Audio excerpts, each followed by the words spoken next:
Hazina haya hasa hayo ya ardhi.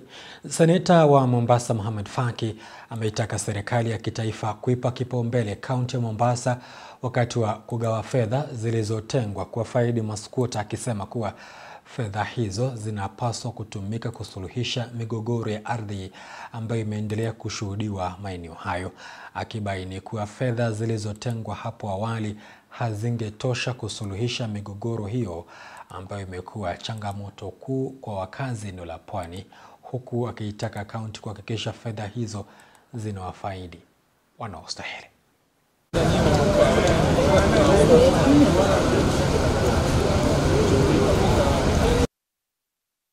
Ripoti ilikuwa na mapendekezo manne kwa ufupi. Kwanza ni kwa National Commission, kwa sababu ndio wenye jukumu la kuamua masuala ya dhulma za kihistoria za ardhi, waharakishe ripoti yao, na nimeambiwa kwamba ripoti ya National Commission pia ishatolewa. Kwa hivyo zinaoana.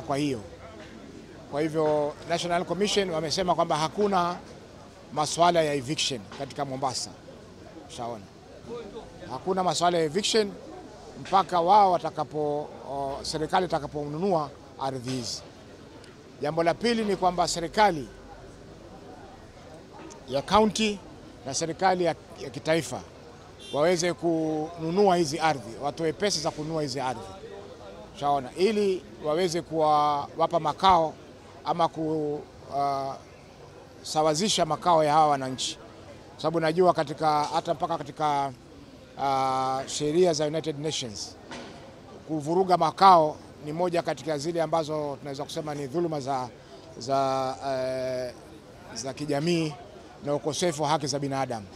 Shaona, kwa hivyo serikali imeambiwa inunue ardhi hizi, alafu izigawanye na wale ambao wamekaa pale waweze kupewa hati miliki. Serikali imewahi kufanya hivyo hapa Mombasa kule kwa Waitiki miaka ya nyuma, mwaka 2015 nafikiri 16 waliweza kufanya hivyo, na hatuoni sababu gani kwa sasa pia serikali haiwezi kufanya hivyo, kwa sababu hawa ni wananchi wake, hawa ni walipa kodi, na hili swala la ardhi limekuwa ni donda sugu kwa watu wa Pwani. Shaona, kwa sababu miaka mingi tumelia kwa dhuluma za ardhi.